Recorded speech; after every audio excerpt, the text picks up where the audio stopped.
Dear Rabbi, ladies and gentlemen, as you know already, my name is Goldkorn. I am a Holocaust survivor.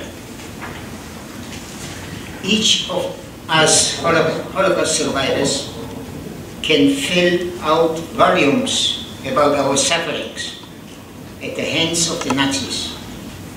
But right now, it's more important to teach all the people of the world how to avoid persecution, which we Jewish people, regrettable, know a lot about it. Today, we are gathered here to hear my story, but I shall only talk a few two experiences in order to have some more time to touch on some other subjects. The first experience is really about a parent's dilemma, how they have to make a decision which of their two sons to give to the Moloch, to the German beast, in order to save the other one. To understand what happened, I have to tell you a little about myself, because I was one of those two sons. When I was 10 years old in 1937, I came down with a very severe case of pneumonia. They didn't have antibiotics then, and I was already with one foot on the other side. But my mother didn't give up on me. Day and night at my bedside, she pulled me back from the brink and took me to the mountains for fresh air and nursed me back to full health. Still, they treated me like a porcelain figurine. Then in February 1943, imagine that's already 3 years in the war, SS with dogs surrounded the place I worked and took us to a transit building. The name was Dulag, from where they were sending transports to Auschwitz or to labor camps. Next morning, a Jewish policeman ordered me to follow him. When we were by ourselves in a bathroom, he handed me a small bottle with a white liquid and a letter attached to it. My mother wrote that they were pulling some strings to set me free. They heard that the transport would go out the next day. And when we still have to assemble in the courtyard before leaving the building, I should stand to the side and drink the milk which is laced with some poison. When I feel weak, I should fall down and make believe I am unconscious. They will put me back in the building and my parents will have more time to work for my release. We were staying outside for a few hours and there was no sign of weakness on my body. I was thinking, the SS are no fools. If they find me faking, they may finish me right there. We were arranged 5 abreast, about 400, 500 people, and marched out toward the railroad station, about half an hour away. It was a beautiful day. Even so, it was only end of February. It was unusually warm. The snow was melting all around us, a real spring day. We would appreciate it some other time, but right now we were preoccupied with our worries. Where are we going? Auschwitz, or maybe only a labor camp? Teenagers like myself, separated for the first time from their families, trying to fight off the feeling of panic. Grown-ups worried about their wives and children they are leaving behind. What's going to happen to them? Who will take care of them? When will we see loved ones again? if at all.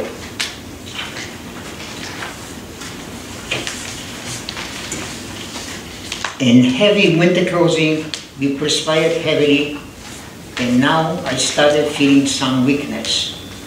My thoughts not too clear, but still in contact of my body, with my body.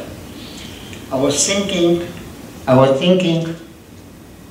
if I should fall down and the risk involved, and all of a sudden I was pushed out of the marching column. My younger brother in my place, he was the one who pushed me out. All this didn't take more than 2-3 seconds, but the assessment saw it, grabbed him by the collar, kicked his butt and threw him out. I found myself back in my spot, drowsy, not able to grasp what just happened here. I didn't see how they treated him, because we didn't stop marching and I was already a few steps ahead. After the war, when I analyzed the situation, I have to explain that during the war, in the camps, we didn't have chance to concentrate on those things because we have to be always on guard and watch what's happening from second to second to remain alive. So after the war, when I analyzed this situation, I realized that my mother, after trying to free me from the clutches of the SS and not succeeding, and worrying very much that her son, who was so sick a few years back, may not survive this hard condition of a camp, convinced my younger brother to take my place. Imagine a mother's heart. She loves both sons, and she has to make this terrible decision. We were a loving family, but still, how did Benny agree to sacrifice himself for his older brother? When he was ready to leave the house to take my place, I know for sure plenty of tears were spilled. Here was a mother whose sickly son is going to the camp, and she is sending a younger son who may not come back either. That's a heart-wrenching dilemma for a mother. I also knew for sure that when Benny pushed me out, my mother saw it. She was standing some 70-80 feet away at the side of a building, and seeing what was going on, she for sure wanted to run this short distance to beg for mercy for her sons, to give her life for us. But she was also responsible for the rest of the family. There was her husband and 2 more boys, a married daughter with a husband, a newborn baby boy, the oldest son and his wife in a camp, and 2 sons in Russia, a younger brother and his family and her parents in Krakow, a different city. All looked for her guidance or for her advice. Also, extensive family of my mother's side in our town. Watching what was happening with her sons, her heart was breaking and she could not even cry out to us, could not drop a tear. She had to stand there like a mummy without showing any emotion or be recognized as a Jew and also be sent away and leave the loved ones without protection. Until now, I don't know what happened to Benyek, that's my brother. If they released him and he got back home, or they sent him away and mother had to cry for 2 sons. If he was sent to Auschwitz and perished there, this is one more unforgivable, terrible Nazi crime against Jewish children. But in case he returned home, I am afraid he suffered even more. Because a few months later, our ghetto was liquidated and all were sent to Auschwitz.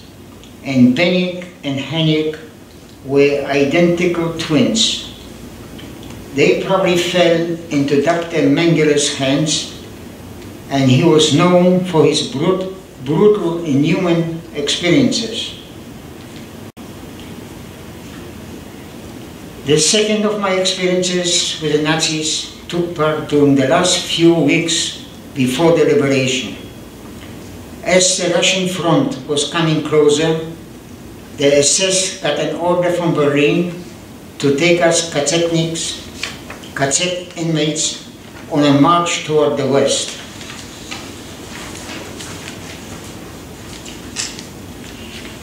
We left early in the morning and walked with a brisk step.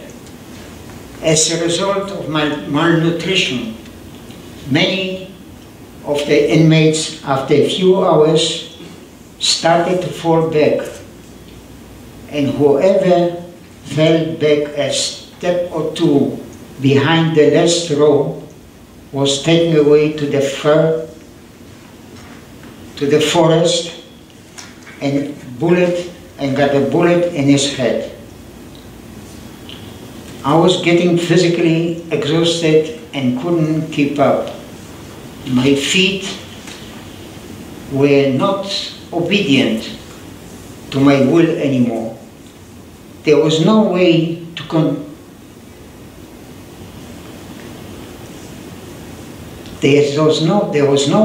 convince them to walk a little faster. No way to force them. Your feet were still moving, but at their own pace, and the pace was slowing down. It was a real fight with your own feet. When it started in the morning, I was in the middle of the marching column.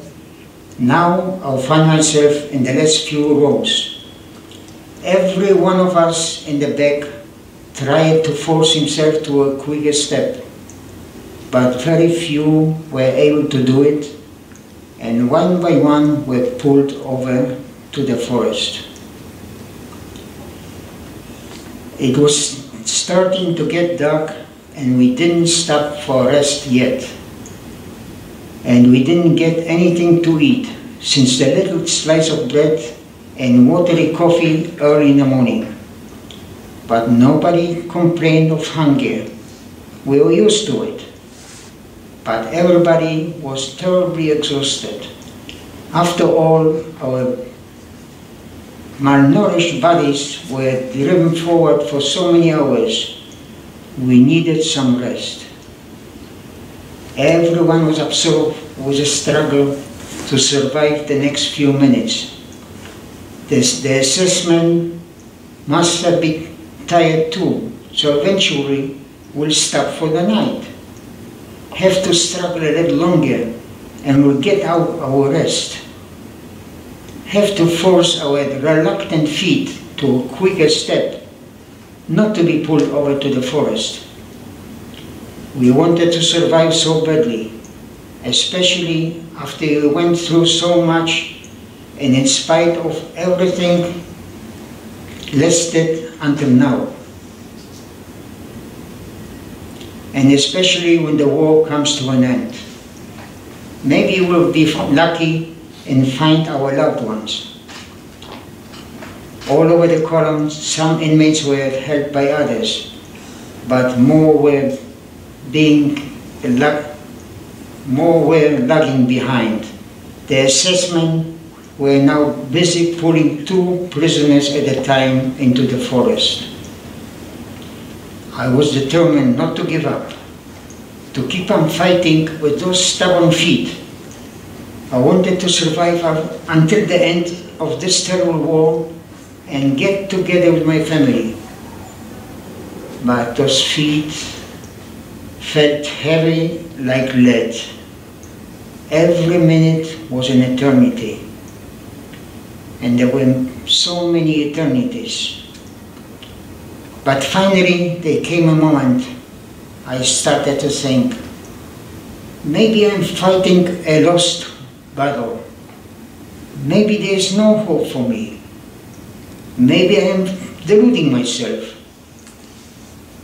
Utterly exhausted, wanted to lay down so badly, right here in the middle of the road. I don't care anymore what they do to me. To rest, not to have to move anymore. No more. My brain must have realized that I was giving up because my legs slowed down even more. As I was saying goodbye to my family in my mind, I raised my eyes to look for the last time at the hell on earth I will escape. And what I saw hit me like a lightning from the sky. I saw myself marching in the last row while the SS were taking away another guy. Next to the forest could be me. Oh no, this will not happen. I am too young to die. I felt a hidden very small amount of energy getting into my feet, which helped me, albeit very slowly, to move one row ahead. Later on, one more. My feet and body worked like an old creaky machine, ready to break down any minute, but for now I was out of danger. I didn't know how long it took me to advance those 2 rows. Could have been a half an hour or maybe more, but it took every bit of strength from my body. Those last few hours I shall never forget as long as I live. Luckily, we finally stopped for the night. In the morning, there were quite a few who didn't make it through the night. We resumed our march late in the morning and stopped for a rest in the afternoon. We weren't driven anymore so harshly like the day before. On the 3rd day, we stopped for the night at a farm, and some 40 of us got to sleep in a pig store. This was the beginning or middle of April, and it was a cold night to sleep on a cement floor with very little straw for bedding. We stayed in this place more than a week, and our food rations got even smaller than before. It looked like they didn't know what to do with us. Finally, they decided to take us back to the camp we left almost 2 weeks before. This time they didn't take us by side roads, but the major direct ones, and we made it back in 2 days' time. Even so, we rested for more than a week. We still didn't have too much strength. Even so, we didn't walk too fast. Because we started early in the morning and walked until late in the evening. I was very exhausted, and when we were approaching the camp, almost in view of the entrance gates, I felt I was losing control of my body, and as I was swaying, ready to fall down, 2 inmates grabbed me under their arms. Once inside the camp, the kapos, that's a Jewish policeman, placed me in the revier. So in the end, after trying so hard to avoid it all the time, I landed there. Let me explain you what a revier. Revier, they call it for a hospital, but a clinic, medical clinic. But there were no doctors, no medication, no nurses, only you put there to finish. Once I landed here. It was a very small barrack with 2 small rooms, supposedly a clinic, but without doctors, there were nurses or medication.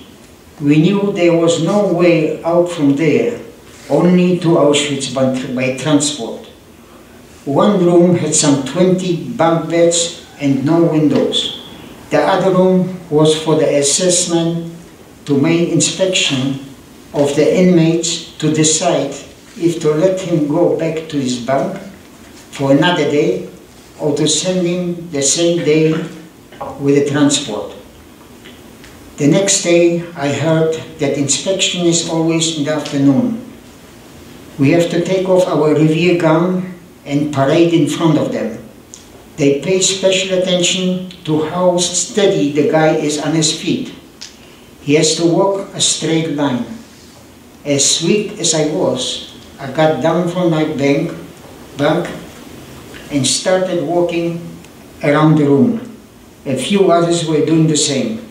We wanted to prepare ourselves for the inspection, to walk a straight line.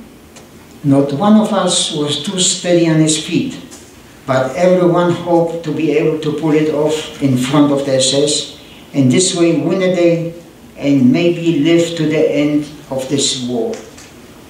Sometime later, 2 assessments showed up and the selection started. The couple was taking 2 inmates at a time to the SS. A few inmates didn't come back. Then came my turn with another guy. When my companion was told to walk a line, he did it pretty good. I observed that he concentrated his eyes on a spot on the wall in front of him, and this helped him to keep the balance. I did the same and succeeded walking without swaying. We were all exhausted from the selection. It didn't take too much to get us tired, but somehow glad we were spared this time. The same day, those few empty bunks were filled with other inmates. People were so overworked and starved that every day some stopped functioning. Now we were put on a starvation diet.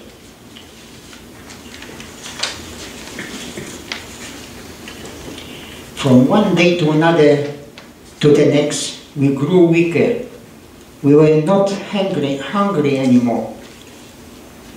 We didn't have the strength to get down from the bunk, and to parade in front of the SS was a real battle. The most we succeeded to fool them was 2-3 days before going with the transport. I was already there, second week there. We didn't even try to go down from the bunk, not to strain ourselves, not to lose the last reserve of vanishing strength, to preserve it for selection. I was like in a stupor.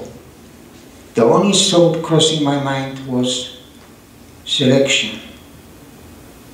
And a few seconds later, again, selection. This word was on everybody's mind, and somehow, when facing my oppressor, I willed my eyes to look clearly ahead, my gait to be normal. They realize I'm longer with them than others, but finding me still capable to handle myself and not having too much room to spare in the transport truck, let me each time go back to my bunk. Almost every morning, some didn't wake up. They quickly departed this miserable place. It also happened during the day. Their bodies remained in the bunk after the selection. As I mentioned before, we were on a starvation diet. We no longer were feeling hunger. The little liquid we were getting wasn't enough for our stomachs to work normally. Everything in our bodies was slowly stopping to function. We didn't feel the need to go to the restroom anymore. Looking back, I don't even remember if there was one. They didn't expect anyone to stay long in this place. Therefore, we didn't get any towels and didn't wash ourselves. In a short time, lice were over us by the hundreds. We didn't smell pleasant either. Then, a few nights in a row, I could hardly doze off a few minutes at a time. And at inspection time, I didn't perform to their satisfaction. But to my surprise, they let me go back to my bunk each time, because others failed completely, and there was not enough room in the truck, which had to make a few more pickups from other camps before continuing to the final destination. Then at night, following those few sleepless nights, I felt exceptionally weak and realized that I could hardly move my hands and my feet. So my cloudy brain came the question, how is it going to be with the selection? Am I going to be able to fool them again?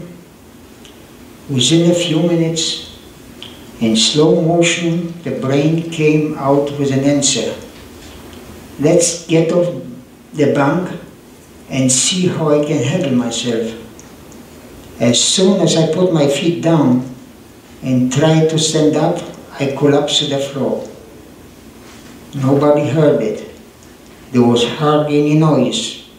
We were skin and bones. In slow motion, my brain registered this fact. That's it. No more fooling them today. With the transport tomorrow, tomorrow will be gone. It was hard to swallow this decision my brain took, especially when the couple had told us a day before that the war will be over any day. But that's the reality. The SS are still here, and today will be selection as normal, and there is no more strength in my body to fool them this time. Not going to see my family anymore. Now I became completely resigned to my fate. What's going to be, let it be. I fell into a semi-conscious daze. I came out of it in the morning to a lot of commotion. The couple brought the news that the SS ran away early in the morning in Staatswache, who were veterans from the World War II. Those were the ones put in charge of the camp, took over the camp. But then the SS found out that the Russians are not so close yet. They came back to finish us off. The Staatswache were not SS. They remembered Germany from before Hitler. Did not like this idea. There was shooting between them, and the SS ran away again.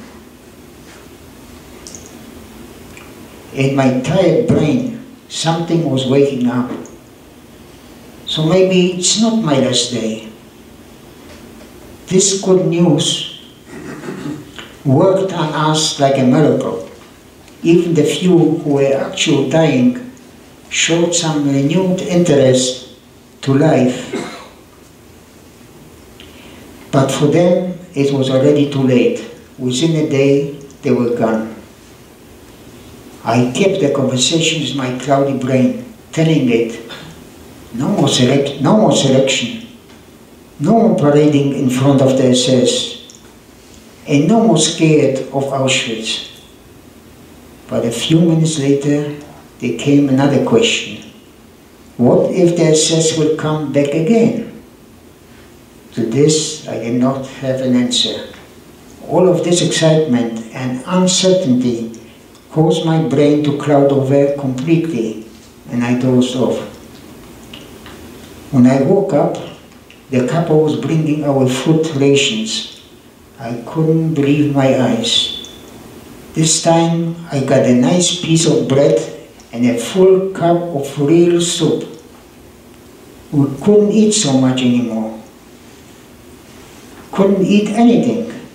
Our stomach shrunk. but it was good to look at all this food. It was a promise of better times to come, of an end to a terrible war. It sure felt good, but I couldn't enjoy my delicious soup, which smelled so good. I was too weak to hold a spoon in my hand. One guy who was already walking around, even so not so steady on his feet, saw my predicament and helped me with a few spoons. With some food in my stomach, I became tired and dozed off again. Dozed off again. When I woke up, I wasn't sure if it was the same day or already the next one. There was some talking that some guys cut a hole in the metal fence and sneaked out, and through the adjoining small forest got into Polish labor camp. From there they brought some real food, like butter, eggs and apples. Guys from our room were too weak for such a trip, and the doors were locked, and the capo had the key. After I was fed by the same guy a few more times, I felt much better, felt some little strength returning to my body, and to my surprise found that I could move my hands and feet, albeit very slowly, but an improvement. Aside from bringing us food twice daily, nothing was done anymore. No doctor showed up, nobody to help us, nobody even to talk to us. The German Stadtwache were not experienced in running a camp. They only make sure we stay inside the place. In the evening of the same day, we got a very tasty potato soup, and this time I fed myself. I spilled almost all of it, but was happy knowing that I am getting better. The following night I slept much better, and when I woke up, saw the door open and some inmates getting out. Carefully I sat up. Then a guy helped me out of my bunk, but then left me to myself. He was impatient to find out what was going on outside. So I slowly approached the door, but could not get outside. The door sill was too high for me to cross over. I could not raise my feet so high. It was some 7-8 inches off the ground to keep the rainwater out. After a while, I found a way. On all fours, crossed over, and then holding on to the wall with difficulty, I pulled myself up. I was straining myself so much I sat down on the ground to rest and took a short nap. Nobody knew anything definite. I didn't see any couples around, so I decided to wash myself up, what I missed for 2 weeks. I walked over to the washroom, which was very close, took off my Revere gown, and with a little piece of soap, which I found there, tried to wash my body as best I could. The place was empty, and I had to rest a few times before I finished. Then I got to eliminating all the lice from my gown. I felt much better after the job was done. I walked slowly back to the Revere because before they would find me missing. After all, the Stadtwache is still in control, and we can't always count on their goodwill toward us. All of a sudden, I heard some inmates screaming, "The war is over! The gates are open! Jeden, Jews, the war is over!" Whoever could started running toward the gates. I made my way very slowly, and in fact, the gates were wide open.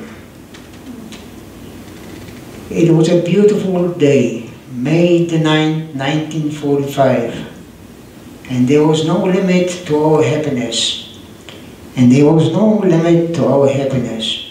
After all, we did make it. Now we are free like the birds and could fly wherever we wish. My heart was bursting from happiness. Soon I'll be able to travel and start looking for my family. I hope that they were as lucky as me. After a few minutes of my very slow walk, why it felt like heavy stones were tied to my feet, I turned around to look at the camp, where I almost lost my life. It came to me that this was a miracle. If the SS would stay one more day longer, I would have gone with the transport to Auschwitz. It was definitely a miracle. That's the second experience. There are many more others, but it would take too long to dwell on all of them. Now, if anybody has some questions, I'll be happy to answer. Where were you born? Where? Where in Poland were you born? Sosnowiec. That's the southern part by the German-Czechoslovakian border, close to Krakow. Did you find your family? How many people could you find of your family alive? When I came back to my town, it was a city, not a town, I didn't find a single one. We are 39 members in our city in Krakow. A year later, one brother came back from Russia. So we two brothers survived from 39 people. Uncles, cousins, grandparents and others. Died? Two, that's all. Nobody else survived. And you went together to Israel? You and your brother went together to Israel? My brother went to Israel later. But, yeah. After he retired here in New York, he went to Israel. But he's departed already. So I understand for 1 year then you stayed in the town that you had come from. Is that when you returned from the camp, you stayed in the town there? How was your life, in brief, but what was it like for you in that year after you returned? You mean in our town, right? When you came back? First I wanted to visit our place, our apartment where we lived. And the caretaker, when he recognized me, he saw me, he said, Dolek, David is important, Dolek, you're still alive?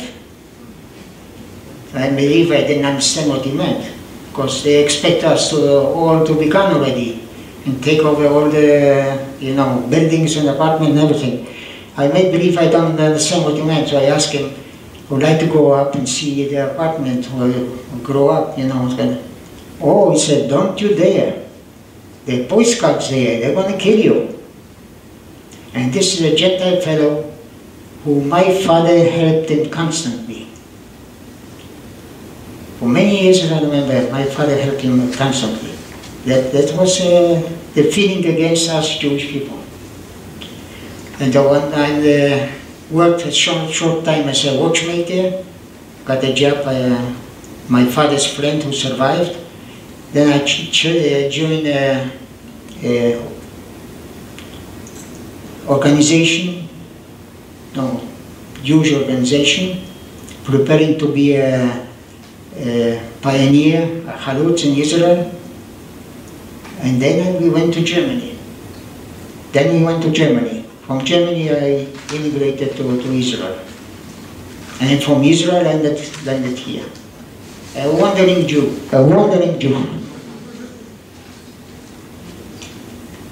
Did any other Jews return to your hometown after the war? Were there other people who came back? Well, when I came back to my town, I found only few people, very few.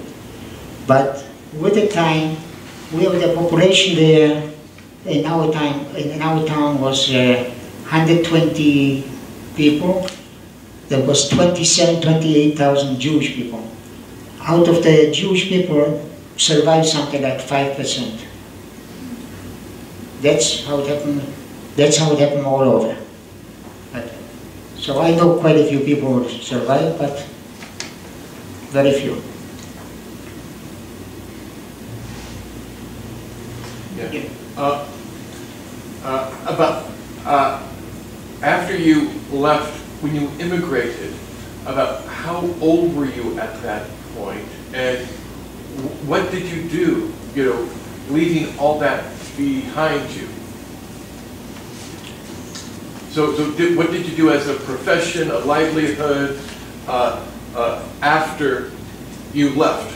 Left Poland? Yes. Germany? Yes. After you left Poland and Germany.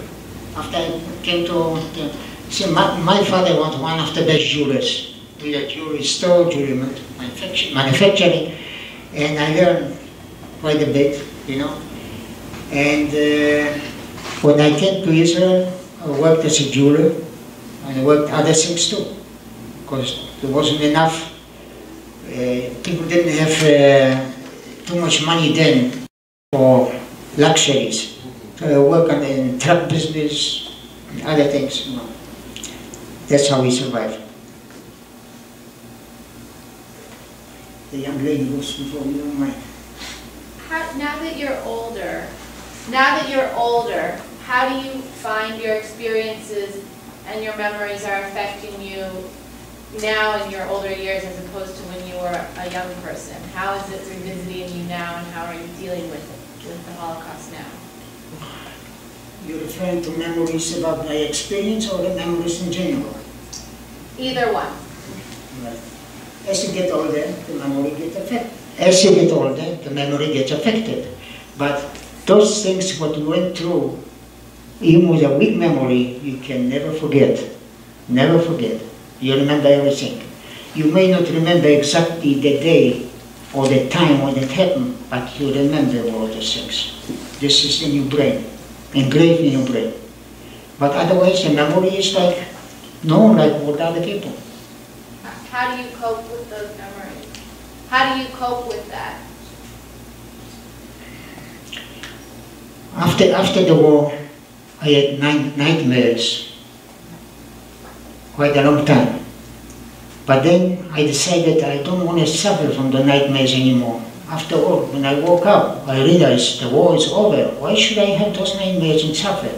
I did enough suffering during the war. Why should I suffer?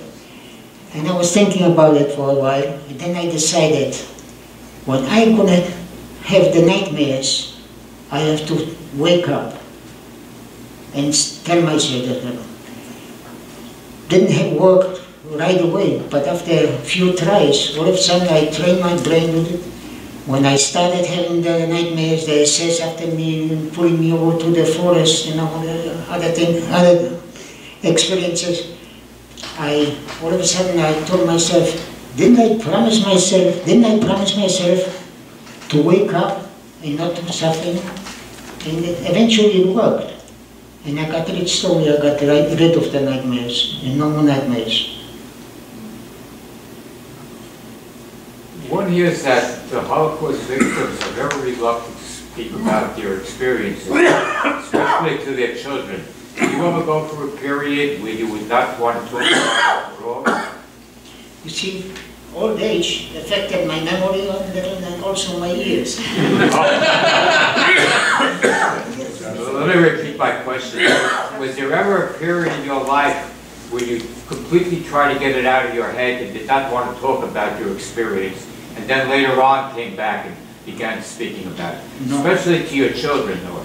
No, I wouldn't like to get rid of all those memories, because we need those memories to repeat them constantly, to tell our family, to tell people, to inoculate the people of the world about the hate what's growing in each place, if they give them a chance. Therefore, we have to remind people about our sufferings. Till 4 years ago, I didn't intend to talk about it, and I didn't want to forget it, but we can't forget it. but I didn't intend to talk about it. Then all of a sudden, my grandson got hold of me and he said, "Grandpa, that was on a wedding." I hope I don't go and talk too much. That was at a wedding 4 years ago. It was after 12 o'clock at night. He said, "Grandma, let's go out for a little outside." So I said, the wedding is in full swing. Why you want to go out? Let's go out for fresh air. So I said, "Fresh air later, you're going to have enough." So let's go out. I want to talk to you. So what's so important? Can we? Come, Grandpa, let's go. All right, I went out with him. Walking after 2-3 minutes, he doesn't say anything. So I said, "For this you call me out?" "No, Grandpa." something more important. The family, me and the family, want you should sit down and write your experiences. We want to know what happened. And he said to me, "After all, we're not getting younger. We're not getting younger." He didn't say, "You're not getting younger." He said, "We're not getting younger." A polite way of approaching me, you know. So I said, "Shlomo," that's his name, "Shlomo, you're asking too much. What we went through, we don't like to relive again. It's not pleasant. It's not easy.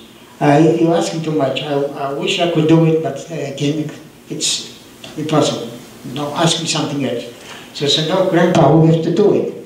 So I said, he was after me for a long time, maybe 10-15 minutes, till finally I said, "You know, Shlomo, I'm going to sleep on it."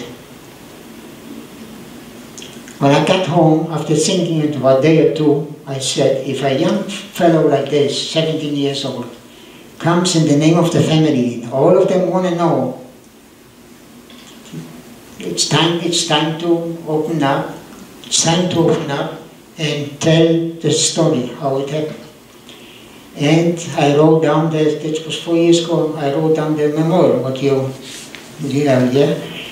And as I got into it, and later in Miami, there was somebody approached me and says, they need a speaker to talk about these experiences about Holocaust. That's how I started. I helped in Miami, in Senior Center, in synagogue, other places.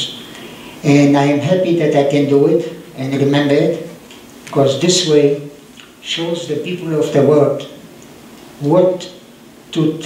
how to try to avoid the repetition by us and the repetition other places, like Rwanda and other places. It's all over. There are plenty dark places around the world. All right.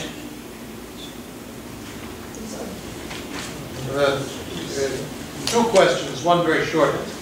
Where were you in Germany after the war? After the war? Where in Germany? First we stay in the same town, city, nice city, Görlitz. In Polish, now it's in Polish hands, it's Kozielice. It's not far from Breslau. Breslau is Wrocław now, on Poland. The second question, I've never heard anybody before talk about the Staatswache and about the Staatswache taking over the camps as you had described.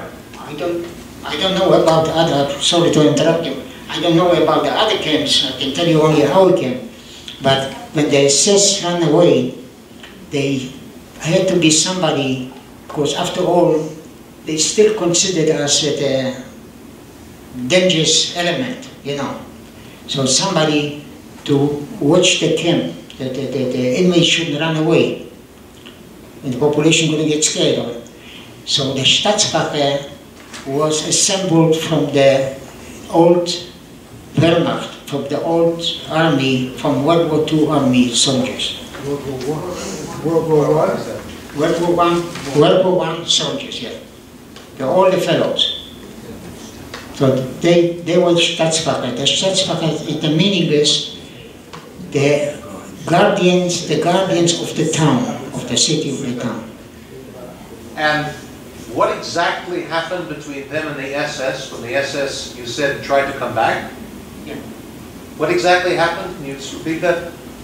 Yeah, you know, the SS did a lot, we suffer a lot from by their hands, yeah? And they were afraid when the Russians gonna come, they're gonna pay dearly for it, you know. The Russians gonna take revenge. So when the Russian front was coming closer to us, they ran away, not to confront the Russians. But when they were probably a small distance, an hour later or something like this, they found out that the Russians are not too close yet. So they came back to the camp, still with a hate against us, and wanted to finish us off. Shoot us all, you know. But the Staatswache, the ex-soldiers from World War I, were against it. They were Nazis. They were not Nazis. And they were shooting between them, they ran away. They ran away again. Forgive me, you said that before, but I thought I didn't believe my ears, so that's why I Yeah, that's what happened. Yes. First, I want to say your story is very moving. You know, I'm sitting here, and the way you said and the way you spoke is very, you know, you have a clear vision.